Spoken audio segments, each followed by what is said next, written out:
फिर भारत ने तय किया हम फिर कोशिश करेंगे और इस बार इतिहास लिखा जाएगा। 2019 में जब चंद्रयान 2 की लैंडिंग सफल नहीं हुई तो बहुत लोगों ने सोचा कि शायद भारत का चांद पर उतरने का समय रुक जाएगा, लेकिन ऐसा नहीं हुआ। भारत के वैज्ञानिकों ने हार मानने के बजाय एक नई शुरुआत करने का फैसला किया और यही से शुरू हुई चंद्रयान 3 की असली कहानी। भारत की अंतरिक्ष agency Indian space research Organisation ने चंद्रयान 2 की हर छोटी बड़ी गलती का गहराई से अध्ययन किया। वैज्ञानिकों ने देखा कि पिछली बार लैंडिंग के समय की गति अचानक बढ़ गई थी और सिस्टम उसे सही तरीके से नियंत्रित नहीं कर पाया।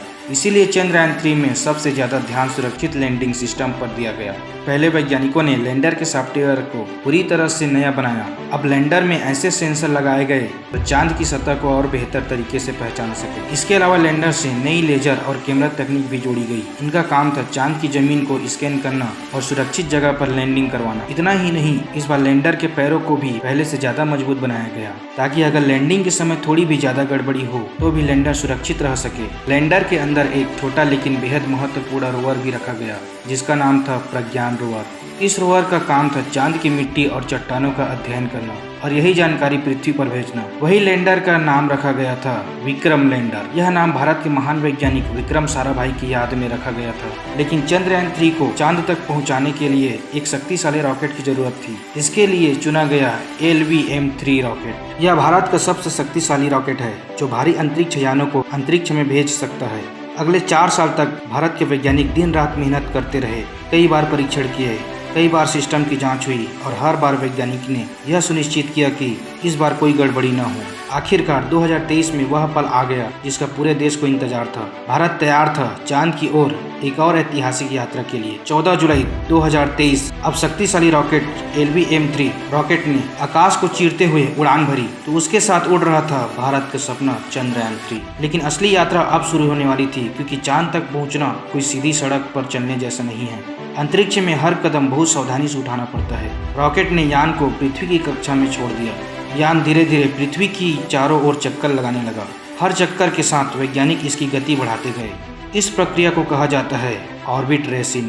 हर बार जब यान पृथ्वी के पास आता तो उसके इंजन को थोड़ी देर के लिए चालू किया जाता और फिर यान और दूर निकल जाता, जैसे कोई पत्थर गुलेल से धीरे धीरे दूर फेंका जा रहा हो। कुछ दिनों बाद वह पल आया जब यान ने पृथ्वी की गुरुत्वाकर्षण सीमा को पार किया।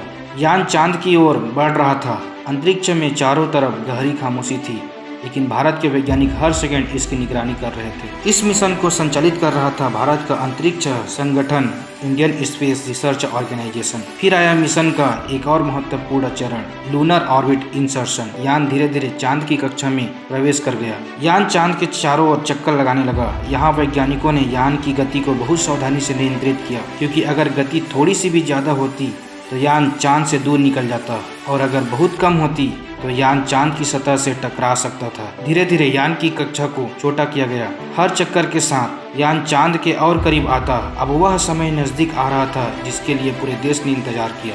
यान से अलग होने वाला था विक्रम लैंडर और उसी लैंडर के अंदर था प्रज्ञान रोवर। यही दोनों भारत के इतिहास को बदलने वाले थे।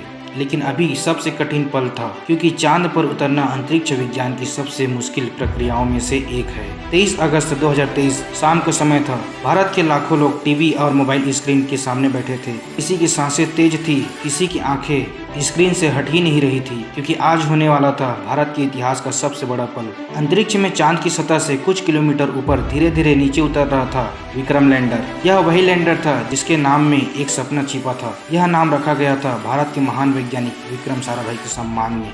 यह लैंडर चांद के बहुत करीब था। कंट्रोल रूम में बैठे वैज्ञानिक लगातार स्क्रीन पर डेटा देख रहे थे। यह पूरा मिशन संचालित कर रही थी भारत की अंतरिक्ष agency Indian space research organisation. हर सेकंड बहुत महत्वपूर्ण था। लैंडर की ऊंचाई कम हो रही थी, गति भी धीरे धीरे कम की जा रही थी। पहले यह हजारों किलोमीटर प्रति घंटे की गति से चल रहा था, लेकिन अब इसे बहुत सावधानी से धीरे धीरे नीचे उतारना था क्योंकि चांद पर न हवा है और न पैराशूट। इसलिए वैज्ञानिकों ने एक बहुत खास तकनीक तैयार की थी। लैंडर पहले सीधा नीचे नहीं उतरता, वह धीरे धीरे झुककर अपनी दिशा बदलता है और फिर धीरे धीरे नीचे आता है। इस प्रक्रिया को कहा जाता है सॉफ्ट लैंडिंग। अब लैंडर चांद की सतह से सिर्फ कुछ 100 मीटर दूर था। पूरे कंट्रोल रूम में एकदम सन्नाटा था। कोई कुछ नहीं बोल रहा था, सिर्फ स्क्रीन पर नंबर बदल रहे थे, ऊंचाई, गति, दूरी और फिर वह पल आया जिसका इंतजार पूरे देश को था। लैंडर है सक्सेसफुली लैंडेड और उसी पल पूरा कंट्रोल रूम तालियों से गूंज उठा। वैज्ञानिक खुशी से उछल पड़े। कुछ की आंखों में खुशी के आंसू थे, क्योंकि भारत ने इतिहास रच दिया था। भारत दुनिया का चौथा देश बन गया था जिसने चांद पर सफल लैंडिंग की, और सबसे बड़ी बात, भारत चांद के दक्षिणी ध्रुव पर उतरने वाला दुनिया का पहला देश बन गया जिसने लैंडर उतारा। उस स्थान का नाम रखा गया शिव शक्ति पॉइंट। यह सिर्फ एक जगह नहीं था, यह भारत की शक्ति, विज्ञान और विश्वास का प्रतीक था। लेकिन मिशन अभी खत्म नहीं हुआ था। अब लैंडर के अंदर एक छोटा सा रोवर बाहर आने वाला था जिसका नाम था प्रज्ञान रोवर। चांद की सतह पर विक्रम लैंडर सफलतापूर्वक उतर चुका था। तब मिशन का अगला और बेहद महत्वपूर्ण चरण हुआ। लैंडर के अंदर मौजूद था एक छोटा सा लेकिन बहुत ही खास रोबोट, प्रज्ञान रोवर। इस रोवर का वजन लगभग 26 किलोग्राम था, लेकिन इसकी क्षमता किसी बड़े वैज्ञानिक प्रयोगशाला से कम नहीं थी। लैंडिंग के कुछ समय बाद लैंडर के दरवाजे धीरे धीरे खुले। एक छोटी सी ढलान रैंप को बाहर निकली और उसी रास्ते धीरे धीरे नीचे उतरने लगा प्रज्ञान रोवर। यह पल भी उतना ही खास था जितना चांद पर लैंडिंग का था। जैसे ही रोवर ने चांद की सतह को छुआ, भारत ने चांद की जमीनी पर अपना पहला कदम रख दिया। प्रज्ञान रोवर सोलर पावर पर चलता है, यानी यह सूरज की रोशनी से ऊर्जा लेकर काम करता था। इसका काम था चांद की मिट्टी का अध्ययन करना और मौजूद तत्वों की जानकारी जुटाना। इस रोवर में खास वैज्ञानिक उपकरण लगाए गए थे जो चांद की मिट्टी में मौजूद तत्वों का पता लगा सकते थे। धीरे धीरे प्रज्ञान रोवर चांद की सतह पर आगे बढ़ने लगा। जहाँ जहाँ यह चला वहाँ इसकी पहियों के निशान बनते गए और उन पहियों पर लिखा था इसरो और भारत का राष्ट्रीय चिन्ह। यानी जहाँ जहाँ पर रोवर चला वहाँ वहाँ भारत की पहचान भी दर्ज हो गई। प्रज्ञान रोवर ने कई महीने तक पूरा डेटा पृथ्वी पर भेजे। इन डेटा से वैज्ञानिकों को चांद की सतह के बारे में नई जानकारी मिली और उसी के साथ भारत का चंद्रयान 3 मिशन पूरी दुनिया के लिए एक बड़ी वैज्ञानिक उपलब्धि बन गया। यह सिर्फ मिशन नहीं था, यह भारत के सपनों, मेहनत और विश्वास की जीत थी। एक समय ऐसा भी आया था जब चंद्रयान 2 की लैंडिंग सफल नहीं हो पाई थी। उस दिन कई वैज्ञानिकों की आंखों में आंसू थे, लेकिन उन्होंने हार नहीं मानी। उन्होंने फिर मेहनत की, गलतियों से सीखा और एक नया सपना तैयार किया, और उसी मेहनत का परिणाम था चंद्रयान 3 की ऐतिहासिक सफलता। इस मिशन के साथ भारत ने पूरी दुनिया को दिखा दिया कि अगर इरादे मजबूत हो तो असफलता भी सफलता की सीढ़ी बन सकती है। आज भारत अंतरिक्ष की दुनिया में एक नई ऊंचाई पर खड़ा है, और यह सब संभव हुआ भारत के महान वैज्ञानिकों की मेहनत और इंडियन स्पेस रिसर्च ऑर्गेनाइजेशन की अद्भुत तकनीक से। लेकिन यह तो बस शुरुआत है।